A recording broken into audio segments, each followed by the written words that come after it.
Final video here about shotgun muscle from Convict Conditioning 2. And today we're talking calf training.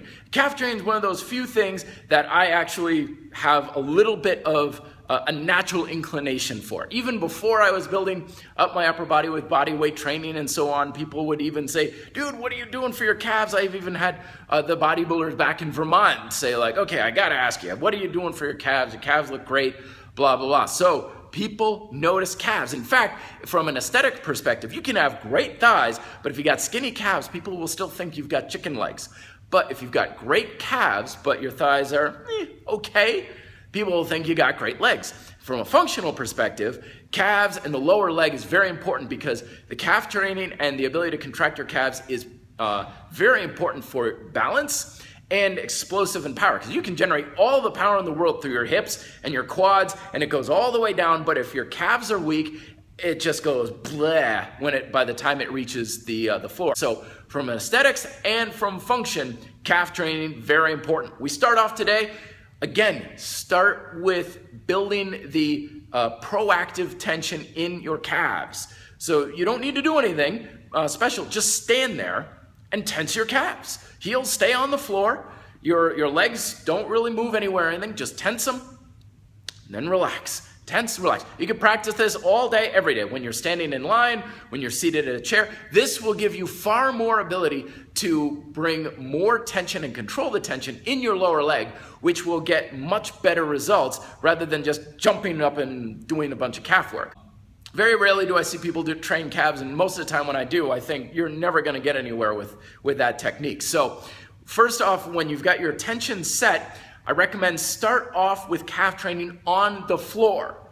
Don't start on a step or off a ledge or anything like that. Most of the time when I see people do calves off a ledge, their heels never dip much below their ball of the foot anyway. So all you're doing is you're creating a false sense that you're getting deeper, but not. So start on the floor. That gives you a sense of where parallel or flat is. And then when you do eventually go to a step, then you'll know what's deeper down and you're not fooling yourself. Plus, you get to work on your balance and your muscle control this way. So the key here is range of motion. Again, lots of times I see people do calf raises. They come up like 2 or 3 inches. Your mission is to stack your ankle above the ball of your foot. Get that last little inch, kind of like you're a kid trying to reach for a cookie jar and you're going up as high as you possibly can. That last inch is where the muscle is. That's where the tension building muscle building tension really lives. So don't be satisfied with this tiny little motion here. Come down, let your heels touch the floor, but do not rest on the floor. Just let them kiss the baby, as they talk about in convict conditioning. From there, come back up. No bouncing, no jumping, no fast motions or anything like that. Very smooth. Treat it exactly as you would your push-ups, your curls, anything else that you're trying to build some serious muscle on. Up and down, control. High reps are key. Calves like high reps. Okay, 15, 20, 30 repetitions, going for range of motion. From there, progress to going with narrow legs. And then I would say after about a month to 6 weeks, start playing around with a step. Same exact thing, going deeper, but also going much higher. Don't worry about your toes with this. Calf raises should be done basically sans toes. Don't clench with your toes. Think of this as a ball of the foot kind of deal. So that way you're rotating on the ball of foot and the toes are somewhat relaxed. If you clench your toes too much, that can also inhibit your range of motion. Then if you're good with the 2 legs and you get 20 or 30, then you can go with the single leg. A key point with all calf raises though is calf raises are a full leg exercise.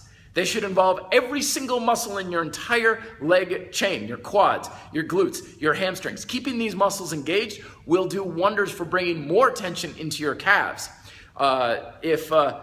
It's not just working the calves. It's not an isolated movement. All of your leg muscles are engaged. It's just that you're using one joint, but you're still using all of the muscles.